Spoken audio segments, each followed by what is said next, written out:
તો છોટાઉદેપુરના વજેપુર ગામે સામાજિક એકતા જાગૃતિ મિશનના રાષ્ટ્રીય સંયોજક કેવલસિંહ રાઠોડના અધ્યક્ષ સ્થાને આદિવાસી અધિકાર સંમેલનનો કાર્યક્રમ યોજાયો હતો, જેમાં મોટી સંખ્યામાં ગ્રામજનો આગેવાનો હાજર રહ્યા હતા, જેમાં વરિષ્ઠ ધારાશાસ્ત્રી કેવલસિંહ રાઠોડ દ્વારા આદિવાસી સમાજની ચિંતા કરી તેઓની સમસ્યા અને તેમના સમાધાન માટે જરૂરી કાયદાકીય માર્ગદર્શન પૂરું પાડ્યું હતું, તેમજ આદિવાસી સમાજમાં શિક્ષણનું સ્તર ઊંચું લાવવા માટે કોઈ કસર છોડવી નહીં તેમજ સમાજને સંગઠિત રહેવા અનુરોધ કરાયો હતો।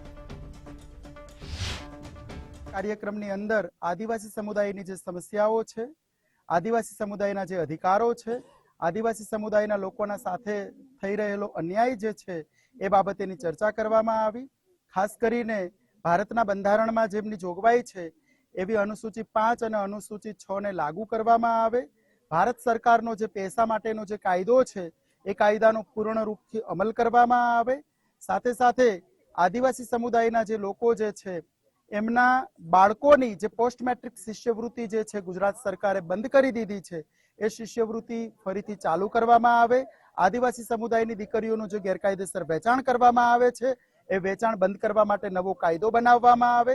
આદિવાસી સમુદાયના જે ખેડૂતો છે એમની જમીનોનું જે ગેરકાયદેસર રીતે જે સંપાદન કરવામાં આવી રહ્યું છે સંપાદન બંધ કરવામાં આવે। આવતા દિવસોમાં સાહેબે જે રીતના સંકલ્પ આપ્યો છે એ રીતના હું પૂરી મહેનત કરીશ। મારા છોટાઉદેપુર જિલ્લામાં અને ખાસ કરીને કવાંટ તાલુકામાં 1000 કરતા પણ વધારે કાર્યકરો હું અહીંયા ઊભા કરીશ। નવયુવાનોએ મારો સાથ આપવો પડશે અને જે આદિવાસીના પછડાયેલા કચડાયેલા જે લોકો છે અને જે અમારું જે શોષણ થાય છે એના સામે મજબૂત રીતે અમે અવાજ ઉઠાઈશું એવી હું સામાજિક એકતા જાગૃતિ મિશન તરફથી હું ખાતરી આપું છું।